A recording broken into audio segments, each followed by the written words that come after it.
High, good morning friends. চলে এলাম সকালবেলা আরেকটা ব্লগ নিয়ে তোমাদের সঙ্গে শেয়ার করার জন্য। তো অপর্ণা ব্লগ @চ্যানেলে তোমাদের সবাইকে স্বাগত জানালাম। তোমরা সবাই নিশ্চয়ই খুব ভালো আছো, সুস্থ আছো। আমিও ভালো আছি, সুস্থই আছি। আজকের ভিডিওটা তোমাদের যদি ভালো লেগে থাকে তো অবশ্যই সাবস্ক্রাইব করে দিও, লাইক করো, কমেন্ট করো, শেয়ার করো, আর আমার সঙ্গে সবসময় থেকো। তো আজকে প্রায় অনেকটা সকাল থেকেই আমি আমার ব্লগ শুরু করে দিয়েছি। আমি রান্নাঘরে চলে এসেছি, তোমরা বুঝতেই পারছো। ভাত বসিয়ে দিয়েছি, ওর বাবা আজকে বেরোবে, ভাত খেয়ে বেরোবে ডিউটিতে। আমার চা হয়ে গেছে, আমি চা খাবো, কারণ মা তো এখন নেই, আমি একা। তো চা হয়ে গেছে, চা খাবো। আর এখানে একটু ছুরি দিয়ে দুটো আলু কুটলাম, ওর বাবার টিফিন করে দেবো বলে। নিচে না মোটে আলু কুটতে পারে না, এই যে আছে মহারাজ, আলুর খোলাগুলো খাবে, কোথায় কী হবে তার ঠিক নেই, জানি না। তো সেই জন্য ওপরে ছুরি দিয়ে একটা বড় আলু কুটে নিয়েছি, নিয়ে ওর বাবার জন্য তরকারি বসাবো, একটু পরোটা বানিয়ে দেবো। তার প্রিপারেশান চলছে এখন আপাতত। তারপরে আমি আর ছেলে খাবো, কি খাবো এখনও ভাবিনি। আজকে নিরামিষ খাবো, তো সেটা পরে ভাবছি যে কি খাবো। এখন আপাতত চাটা খাই, আলুর তরকারিটা বসিয়ে দিয়ে তারপর ময়দা মাখবো, বাবার জন্য 3টে পরোটা বানিয়ে দেবো। এই পর্যন্ত মেনু আছে, ভাত বসিয়ে দিয়েছি। ছেলে আর ছেলের বাবা খাবে টিফিনটা, ও বাবা খেয়ে বেরিয়ে যাবে, আর ছেলে টিফিনটা খেয়ে নেবে ভাত। তারপরে দুপুরবেলা 2টোর দিকে আমরা খাই, তখন কি খাবো ভাবছি। অনেকটা ডাল আছে, কালকেকার না ডাল অনেকটা আছে, পুরো নষ্ট হয়ে গেছে গো ডালটা। কালকে ডাল বানিয়েছিলাম, পুরো নষ্ট হয়ে গেছে। এখানে দুধটা আবার গরম করলাম।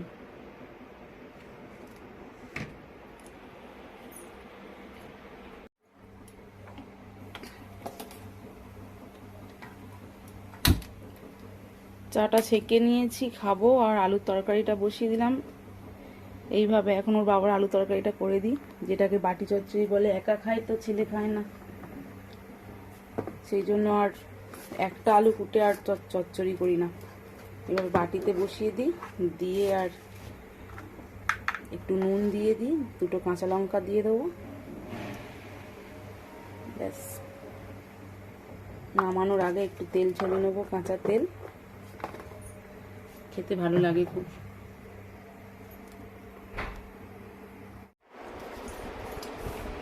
এ বাবা, ইস ইস ইস, এটা ছেলে যেটা খায় না, খেয়ে নে ওষুধটা, এবার চাটবে।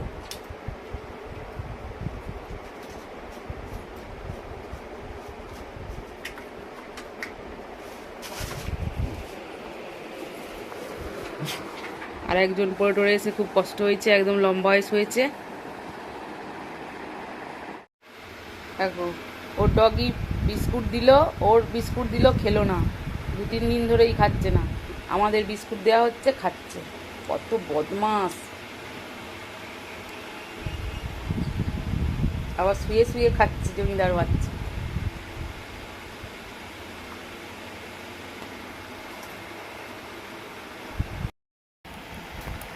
ওর বিস্কুট আলাদা আছে, কেনা হয়েছে। প্রথমবারটা খেয়েছিল, এবারটা আর একদম খাচ্ছে না। হ্যাঁ, দুবার খেয়েছে, এবারটা আর একদম খাচ্ছে না, একদম মুখ দেয়নি। প্রথম দিন 2টো খেয়েছিল, আর একদম মুখ দেয়নি। তার জন্য ক্রিম কেকার নিয়ে আসা হয়েছে, ওদের তো ক্রিমি হয় খুব। তো আমাদের এই ব্রিটানিয়া বিস্কুট ভালো, এগুলো ক্রিমি হয় না, জানো তো, অ্যারারুট দেওয়া না।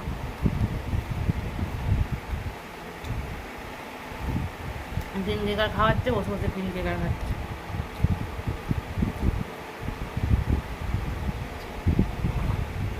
এমনি বলেছে যে 2 টাইম ভাত খেলেই এনাফ, যে খাচ্ছে না বলে মাথা ঘামাতে হবে এরকম না, কোনো ব্যাপার। তবুও মনটা কেমন লাগে সকাল থেকে কিছু না খেলে।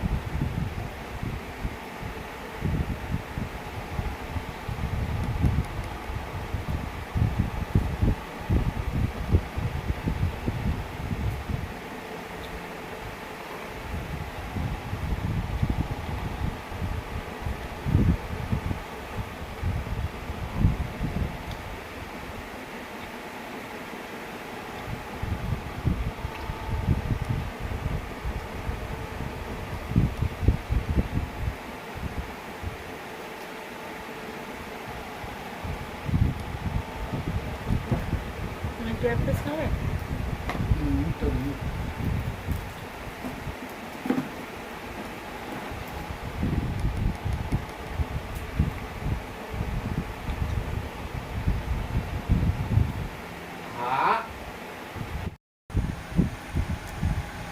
খাচ্ছি আমরা, আমি আর আমার ছেলে, সোয়াবিনের তরকারি আর ভাত। আজকের বাবা নেই, খাওয়া বাবা নেই বলে এক তরকারি ভাত খাচ্ছি। রাত্রিবেলায় এসে বাবা একটু দুধ দিয়ে ভাত খাবে আর একটু তরকারি দিয়ে খাবে। আর মা তো নেই, তোমরা জানো যে মা এখন মাসির বাড়িতে আছে, মা নেই। আর কুটুর জন্য একটু মাংস সেদ্ধ করে দিয়েছি, ও মাংস ভাত খাওয়াও হয়ে গেছে। আমি আর ছেলে সোয়াবিনের তরকারি আর ভাত খাচ্ছি। চলো এই যে খাচ্ছি আমি, খাওয়া দাওয়া করে নিই। খাওয়া দাওয়া করে নিয়ে তোমাদের সাথে দেখা হচ্ছে। আজকে রবিবার, সবার খুব ভালো দিন। কারো কারোর বাড়িতে মাংস এনেছে, মাংস ভাত খাওয়া হচ্ছে। আর আমরা রবিবার দিন করে নিরামিষ খাই, তার কারণ ওর বাবা থাকে না, বাজার করার সময় পায় না, অনেক সকালে চলে যায়। আর কোনোদিন বলিও না যে বাজার করে নিয়ে আসো, এই নিয়ে আসো, এই নিয়ে আসো, বলিও না। বরং আগের দিন বলে রাখি যে এই লাগবে, এই লাগবে, ও নিয়ে আসে, আর যা থাকে তাই দিয়েই ছেড়ে দিই। আবার কালকে বাড়িতে থাকবে, কালকে ভালো খাওয়া দাওয়া হবে। গুড ইভিনিং ফ্রেন্ডস, সন্ধ্যেবেলা চলে এলাম তোমাদের সাথে একটু গল্প করার জন্য। অ্যাকচুয়ালি আমি খুব চিন্তায় বসে আছি। গেছিলাম একটু ওই কাকিমার কাছে গেছিলাম বিকালবেলা, ছেলেকে স্যার পড়াতে এসেছিল। আর পড়িয়ে চলে যাওয়ার পরে ছেলেটা বলল যে মা টিফিন নিয়ে আসি গিয়ে, কারণ 3-4 দিন ভোর একইভাবে নিরামিষ খাওয়া হচ্ছে।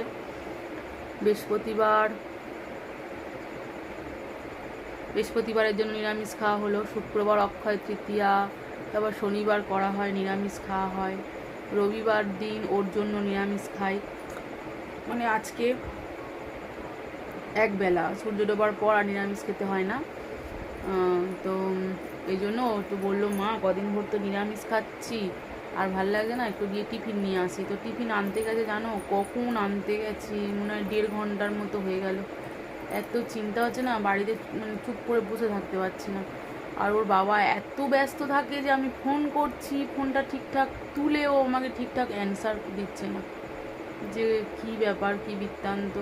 ওই টিফিন দোকানের কাছে আমার একটা দাদা থাকে দোকানে, তাকে ফোন করলে সে একটু খবরটা দেয় যে সে চলে এসেছে নাকি। এত টেনশান হচ্ছে না, ভাবতে পারবে না। কখন গেছি, মনে হয় 2 ঘন্টা হলো চলে গেছে ছেলেটা আমার। আর একদম বাড়িতে 1 সেকেন্ড বসতে ইচ্ছা করছে না, মনে হয় যেন বেরিয়ে যায়। কি টেনশান হলে না শরীরটা কেমন থরথর করে কাঁপে, কেমন হয় শরীরটা, তো তাই হচ্ছে জানো তো।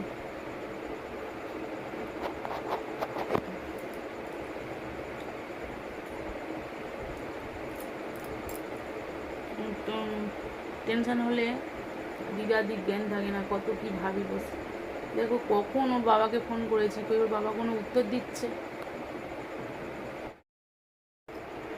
এক্ষুনি ওর বাবা ফোন করে বলল যে সে কার্তিকের সঙ্গে বাস স্ট্যান্ডে আছে, আর সাইকেলটা একটু ঝনঝনের মতো হয়ে গেছিলো, সাইকেল ছাড়াচ্ছে, কি ব্রেক ট্রেক ঠিক ছিল না।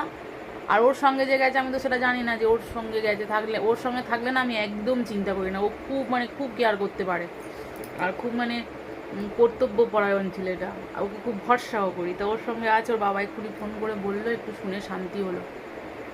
শরীর দেখো না, মানে অত কি আর গরম আছে এখন, আজকে সে ঘাম দিচ্ছে গা থেকে দরদর করে চিন্তা করে।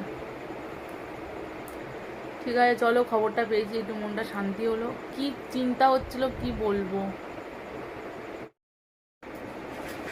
কত চিন্তা করছিলাম, কখন আসবে ছেলেটা, কখন আসবে, কখন আসবে, চিন্তা করছিলাম। আমার ছেলে গিয়ে কী কী করে তোমাদেরকে একটু দেখাই, তোমরা দেখো, চোখের জল ধরে রাখতে পারবে না। আমি তো আসার পরে কিছুক্ষণ কেঁদে নিয়েছি, যে সিনটা তোমাদেরকে আর দেখাতে পারলাম না।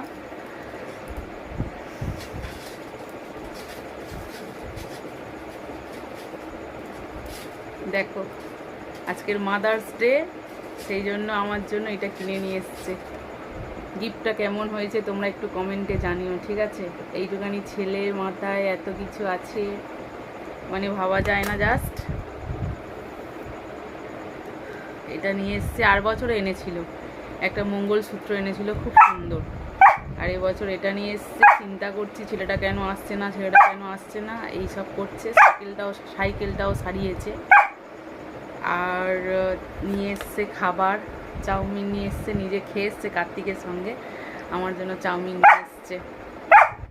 দেখো গরুটা কি করছে, ওকে চাউমিন দিয়েছি, খাওয়া শেষ হয়ে গেছে, এই আমার জন্য রেখে দিয়েছি, দেখতে পাচ্ছে, ওই জন্য খাও খাও খাও খাও করছে। চাউমিন নিয়ে এসছে আসার সময়, মা তোমার জন্য চাউমিন নিয়ে এসছি, আর ও খেয়ে এসছে কার্তিকের সঙ্গে। খুব বড় একটা পাওনা যে আমাকে ভালোবেসে আজকে মাদার্স ডে চুপি চুপি গিয়ে এটা নিয়ে এসছে। মানে জাস্ট ভাবা যায় না আর কি। মানে ওর মনের মধ্যে যেটা ছিল সারাদিন পড়ার পরে, মা বাজারে যাচ্ছি, টিফিন কিনতে যাচ্ছি, কিচ্ছু বলে যায়নি, আসার সময় এটা সাথে করে নিয়ে এসছি। আমার ভীষণ পছন্দ হয়েছে। আর তোমাদের কেমন লাগলো আমার ছেলের এই গিফট দেওয়াটা আমাকে একটু জানিও, ঠিক আছে? মানে আনন্দে না গলা থেকে স্বর বেরোচ্ছে না, বিশ্বাস করো। জানি না ওর জন্য সারা জীবনে কতটা করতে পারবো, বা এত দূর সময়ে কতটা করতে পেরেছি। এখন ওর 15 বছর বয়স, কতটা করতে পেরেছি জানি না। ওকে খুব কম বকি, কম মুখ করি, মানে যতটুকু বুঝিয়ে হয়, ভালো কথায় হয় ততটুকুই। ওর সাথে আজে বাজে ব্যবহার, আজে বাজে কথা ওর সাথে একদম বলি না।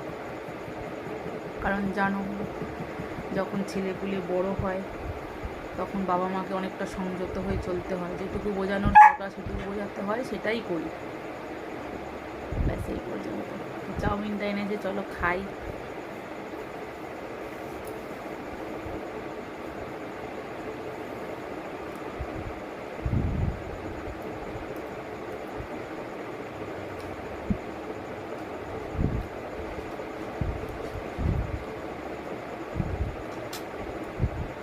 একটু চিন্তা হচ্ছিল কি বলবো।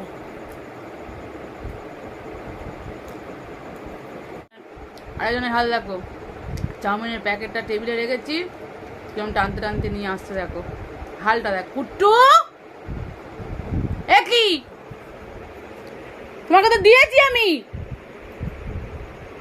বেশি খাই না, গায়ে লোম উঠে যাবে।